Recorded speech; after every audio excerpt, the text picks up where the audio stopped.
ശ്രീമതി അരുന്ധതി റോയിയെ ഒരു സാഹിത്യകാരി എന്നതിനപ്പുറം സെക്യുലർ കേരളത്തിൻ്റെ ഒരു ഐക്കൺ എന്ന അർത്ഥത്തിലാണ് ലോകം അവരെ അംഗീകരിക്കുന്നത്. മലയാറ്റൂർ രാമകൃഷ്ണൻ്റെ പേരിലുള്ള സാഹിത്യത്തിലെ സമഗ്ര സംഭാവനയ്ക്കുള്ള അവാർഡ് സ്വീകരിച്ചുകൊണ്ട് അവർ ഇന്ന് തിരുവനന്തപുരത്ത് നടത്തിയ പ്രസംഗം ഏതൊരു മലയാളിയുടെയും ഉത്തരവാദിത്വത്തെ, രാഷ്ട്രീയ ഉത്തരവാദിത്വത്തെ വർദ്ധിപ്പിക്കുന്നതാണ്.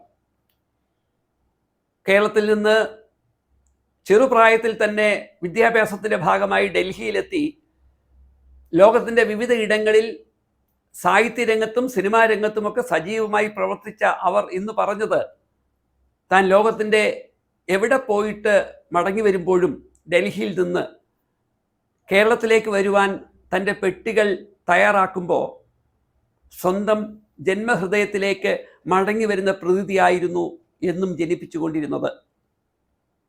അങ്ങനെ ജനിപ്പിക്കാനുള്ള കാരണം തൻ്റെ അമ്മ ശ്രീമതി മേരി റോയി ജനിച്ച നാട്ടിലേക്ക് മടങ്ങി വരുന്നത് കൊണ്ട് മാത്രമല്ല, ലോകത്തിൽ വർഗീയ വിഭാഗീയതയ്ക്കെതിരെ പൊരുതിക്കൊണ്ടിരിക്കുന്ന, ഇന്നും പൊരുതി വിജയിച്ചുകൊണ്ടിരിക്കുന്ന ഒരു നാട്ടിലേക്ക് താൻ വല്ലപ്പോഴുമെങ്കിലും എത്തുന്നത് തൻ്റെ രാഷ്ട്രീയ ബോധത്തിന് തന്നെ കൂടുതൽ കരുത്തു പകരും എന്നായിരുന്നു അവർ ഇന്ന് പറഞ്ഞത്.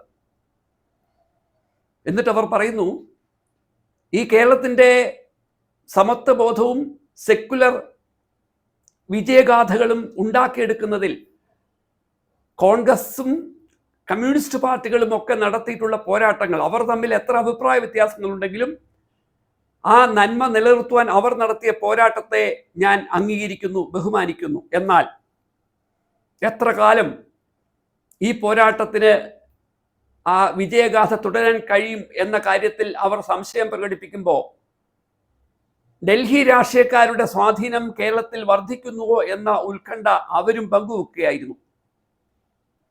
തിരുവനന്തപുരം കോർപ്പറേഷൻ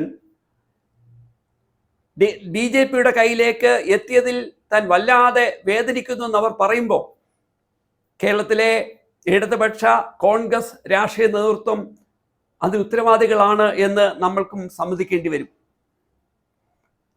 തിരുവനന്തപുരം നഗരവും തിരുവിതാംകൂറിൻ്റെ ഏറ്റവും പ്രധാനപ്പെട്ട ആൾക്കൂട്ടങ്ങളുടെ ഒരു പ്രദേശവും എന്ന അർത്ഥത്തിൽ തിരുവിതാംകൂർ ചരിത്രത്തിൽ നടത്തിയിട്ടുള്ള പോരാട്ടങ്ങളിലെല്ലാം ആധുനിക കേരളത്തിൻ്റെ സൃഷ്ടിയിൽ ആ നാട്ടുകാർ നൽകിയ സംഭാവനകളെ ഇന്ന് തിരിച്ചു കൊണ്ടുപോകും വിധമുള്ള പിന്തിരിപ്പൻ ആശയങ്ങൾ തിരുവനന്തപുരം കോർപ്പറേഷൻ്റെ അതിർത്തിക്കുള്ളിലാണെങ്കിൽ പോലും ശക്തമായതിൽ അവർ ഉത്കണ്ഠ പ്രകടിപ്പിക്കുമ്പോൾ ആ ഉത്കണ്ഠ ഒരു ഉത്തരവാദിത്വ രാഷ്ട്രീയ വിഷയമായി നമ്മൾ ഓരോരുത്തരും ഏറ്റെടുക്കണം.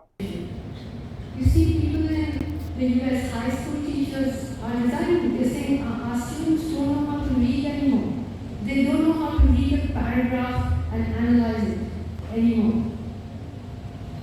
You know, in India, the universities are going down. In America, they are pretty short.